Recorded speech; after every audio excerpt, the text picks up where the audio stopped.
Morning guys, অনেকদিন পর ভিডিওতে এলাম। ভিডিওতে আসার জন্য সবার আগে তোমাদের কাছে ক্ষমা প্রার্থী। কেননা তোমরা আমাকে আশা করো যে ভিডিওগুলো আসছে না কেন। সত্যি ভিডিওগুলো আসছে না কেন? ভিডিওগুলো তো তোমরা দেখার জন্যই তো বসে আছে, আর আমি সেখানে ভিডিও দিতে পারছি না। তাই জন্য আমি তোমাদের কাছে সবার আগে ক্ষমা প্রার্থী, ক্ষমা চেয়ে নিচ্ছি। তো এবার চেষ্টা করবো ডেলি ব্লগ স্টাইল ভিডিও দেওয়ার। তো যাই হোক, এখন থেকে ব্লগটা চালু করছি।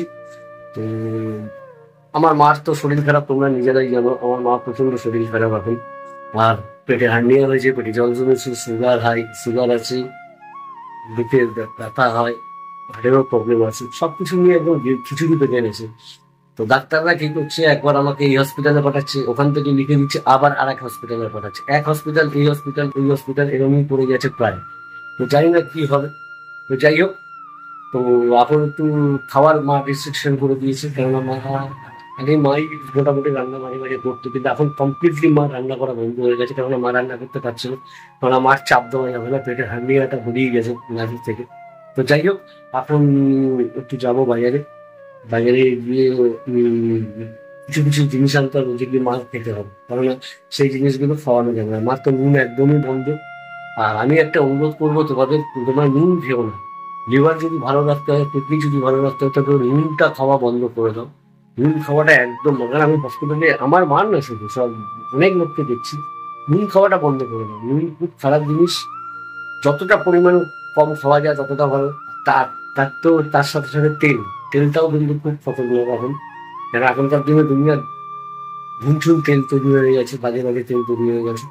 সরষের তেল শুধু ঘানি তেল পাওয়া যায়, আদারওয়াইজ কোথাও পাওয়া যায় না। তাই যাই বলছি, তেলটাও একটু সামান্য কম। 350 গ্রাম তেল সারা সপ্তাহ যদি চালাতে পারে তাহলে খুবই ভালো। তো যাই হোক, এখন একটু মুদিখানায় যাবো, বাইরে যাবো। তো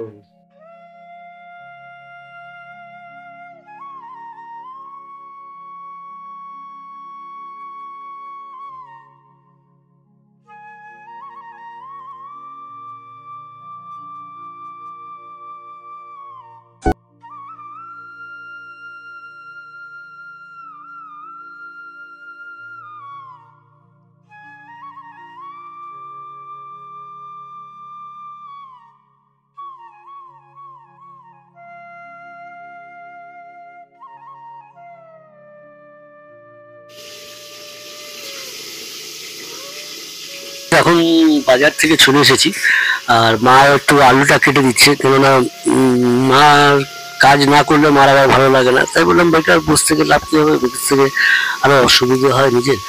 আমি এই কড়াইতে অলরেডি ডাল বসিয়ে দিয়েছি, হচ্ছে ডালটা সিদ্ধ করতে দিয়েছি। প্রেশার কুকারটা খারাপ আছে, তাই প্রেশার কুকারটা ইউজ করছি না এখন। তো মা এইদিকে আলুগুলো কাটছে, দেখতেই পাচ্ছ। আলুগুলো কেটে নিচ্ছি, তা আলুটা ডালে সিদ্ধ দিয়ে দেবো। আর টুকটাক যা পাবো রান্না করছি। আজকে মাছ এনেছি একটু, মাকে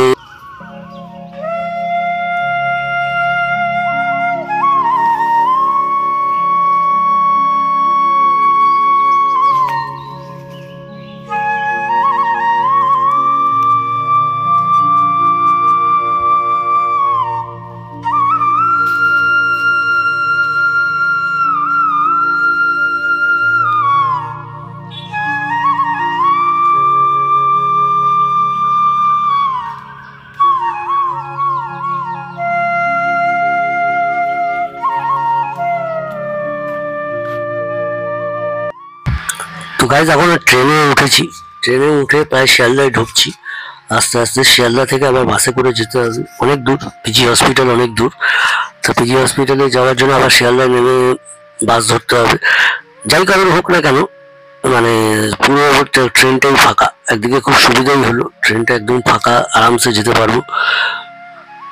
আর সবচেয়ে বড় কথা হলো গিয়ে ওখান থেকে পিজি হসপিটালে যাব, দেখাবো। দেখিয়ে ডাক্তার কি কি বলে সেগুলোকে ভালোভাবে দেখতে হবে। কেননা এক একটা ডাক্তার এক এক রকম ভাবে টেস্ট করছে। কখনো সার্জিক্যাল ডিপার্টমেন্টে দেখে তারপর আবার গ্যাস্ট্রোবাল ডিপার্টমেন্টে যাচ্ছি। এবার গ্যাস্ট্রোবাল ডিপার্টমেন্টে কি বলে না বলে সেটা দেখতে হবে। রিপোর্টগুলো সব কমপ্লিট।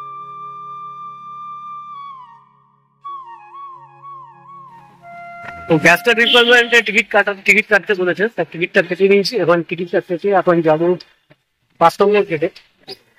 তো এখন জল বার করতে হবে মার, তাই জন্য এই কৌটোটা নিতে হলো।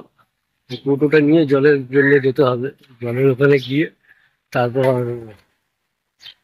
জলের রিপোর্ট নেবো। আর ইউএসজিসিও আজকে আছে, তো ইউএসজিসির জন্য করতে হবে। দেখতেই পাচ্ছ মাকে এবার ইউএসজিসি করানো, ইউএসজিসি করানো হবে। ইউএসজিসি করানোর পরে তারপর এখন মাকে নিয়ে আবার যাওয়া হবে হচ্ছে আমার নামটা কি আছে, পেটে যে জলটা জমেছে সেই জলের ওখানে জলটা বার করবে না, সে বার করে দিয়ে ওখান থেকে আবার আমাকে নিয়ে যেতে হবে পরীক্ষা ল্যাবে। তো কোন ল্যাবে দেবো আমি জানি না, পরে জিজ্ঞাসা করিনি, দেখছি কি হয়।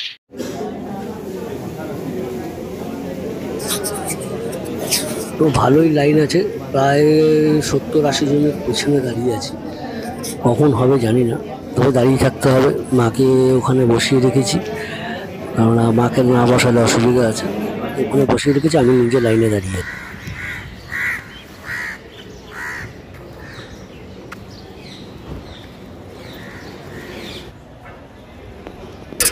তো মাকে নিয়ে এখানে বসে আছি, দেখি কি হয় না হয়। কেননা জলের ওখানে যেতে গেলে 12টার পরে যেতে হবে, 12টার আগে জল বার করবে না, তাই মাকে নিয়ে মা একসাথেই বসে আছি। এখন ডায়াগনোসিস হয়ে গেছে, এবার যাবো হচ্ছে এই তোমাদের ইমার্জেন্সিতে যেতে হবে। ইমার্জেন্সিতে গিয়ে তারপর রক্ত জলটা বার করতে হবে, জলটা বার করে তারপর নিয়ে তোমার কবে রিপোর্ট দেবে সেটা ল্যাবে যেতে হবে, ল্যাব থেকে তারপর রিপোর্ট নিয়ে আসতে।